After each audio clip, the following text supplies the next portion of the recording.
JJ Burns, and this is Jonathan McKinney. Hello. And today we're going to be answering a question for you that we got on Instagram from Sarah C. I'll put her little handle here. Yep. She wanted to know about writing when you are influenced or inspired by another writer. So for her problem was when she's reading a writer that she particularly likes and enjoys the style of, she'll adapt it into her own work too much. So instead of just being inspired by it, she's almost plagiarizing, I guess, right, by accident, because the writing that she's reading is so inspirational that it's overtaking her own voice. Right. And she said that she will literally transcribe entire paragraphs by accident of what Right. she's read from another writer. Okay. So today we're going to be talking about how do you write with the inspiration of another writer whilst keeping your own voice pure, being true to your own style, Okay. whilst embracing what you love in the writing of others. Right. I think this is a tricky one. Very tricky. For one thing, any advice that we give anybody, if you're found, like if you do plagiarize something, whether you're doing it on purpose or not, then it could be a lot of trouble. Yeah, so you have to be Um, I think she's right to ask for this help, because you can't. You have to be careful that whatever you write is original and yours, because you could get in a lot of trouble. Yeah, none of us own, she said. No. Or, the stuff that we all use, even little things like she breathed in and out, whatever. But if you are essentially copying somebody else's work, you need to be careful. So I would say my first piece of advice, if you feel this is a worry for you and you're scared that you're doing this yourself by accident, get a good proofreader. Because if you've got a really good proofreader who's really experienced, they will catch this mistake. You might have to go to a specific fandom. If your inspiration is niche, go to a specific fandom and ask for proofreaders. So find someone who is an expert on that. Yeah, a big fan as you are. Exactly. Oh, this who light. Will, yeah, it's very bright. Who will catch any times you might have repeated phrases. Also, widen the reading. If it's an author, if it's a screenwriter, then widen the.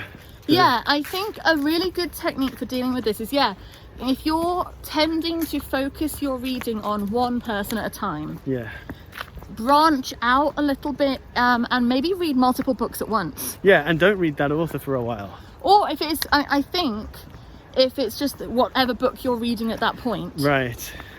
Try, if you can, to read several different authors at once. Maybe like rotate 3 at a time, 1 a night, something like that, so that you cannot get too locked into a style.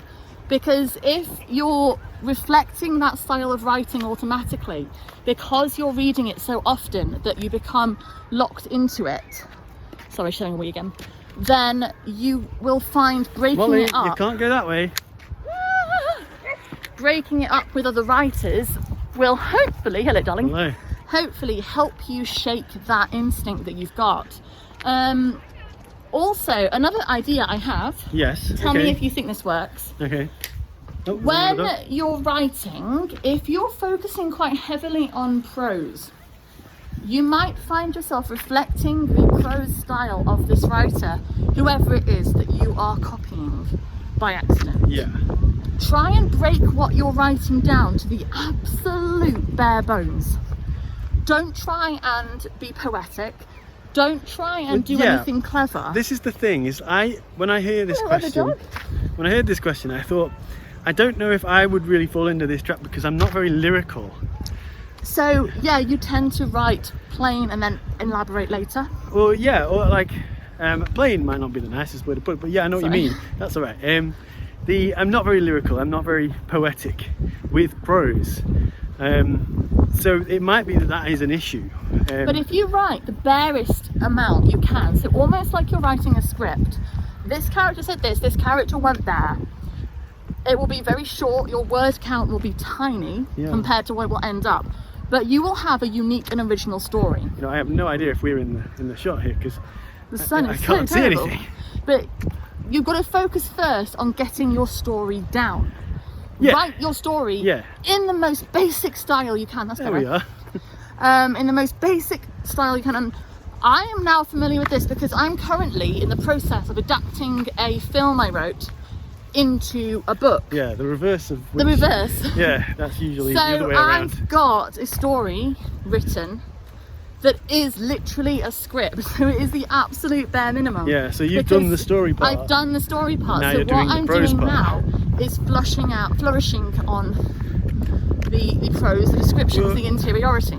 Yeah, well, what you're now able to do is what an actor would be expected to do with their face, which is show the interiority of Exactly. your main character.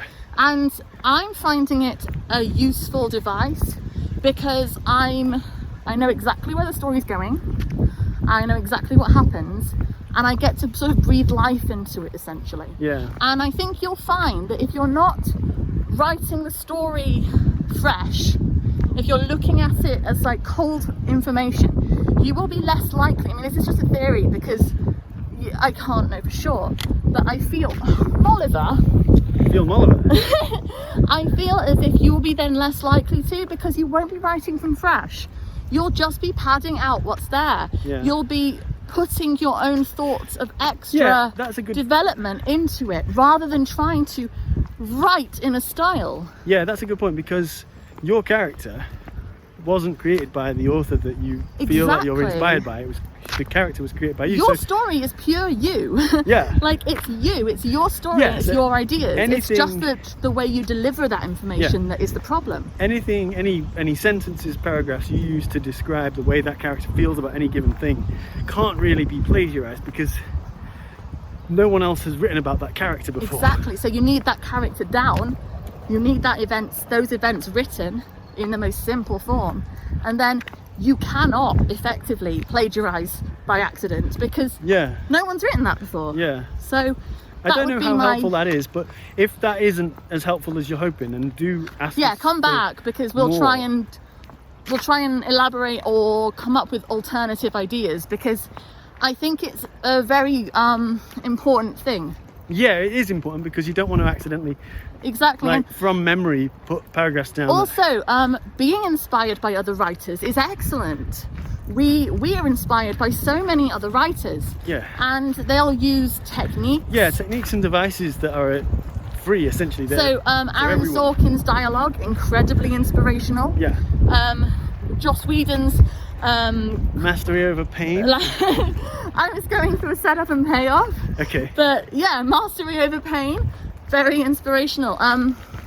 Amy Sherman Palladino, again, dialogue, Yeah. very inspirational. So it's good to have writers you love and to respect their work so much that you want To be challenged by their talent. Exactly. To develop your own. Yeah, I agree. That is something you want to embrace. So it's about now finding a way to use that inspiration and be your own voice as well. Yeah. So yeah, if we have not answered that enough, or you want more or other ideas, let us know. Yeah. And we will do our best to give you a hand. 'Cause Yeah. It's a great question. If you other people who are watching this Other people. have any questions that you want us to answer, anything you're struggling with for any reason, or anything you want exploring as a writing concept, drop us a comment down below and we will try and help every single person. Yes, we will. If you can like this video and subscribe to our channel, it'll help us keep making more. Yes, please. You can come find us on social media. So we're on Twitter. I'm Judy Ann Rose, he's John_Muck. We're always tweeting about writing and everything that we're doing, so there's loads going on over there. Come find us. What else? Oh, if you go to www.sirenstories.co.uk, you'll find links to all our books and our podcast, and there's loads of stuff over there. You can also subscribe there and win things every month for free. So that's always worth it because you put your email address in once and then you could win books or merchandise, anything like that, and why not? So yeah, come find us and we will be back again soon with another video. All right. Bye. Bye-bye.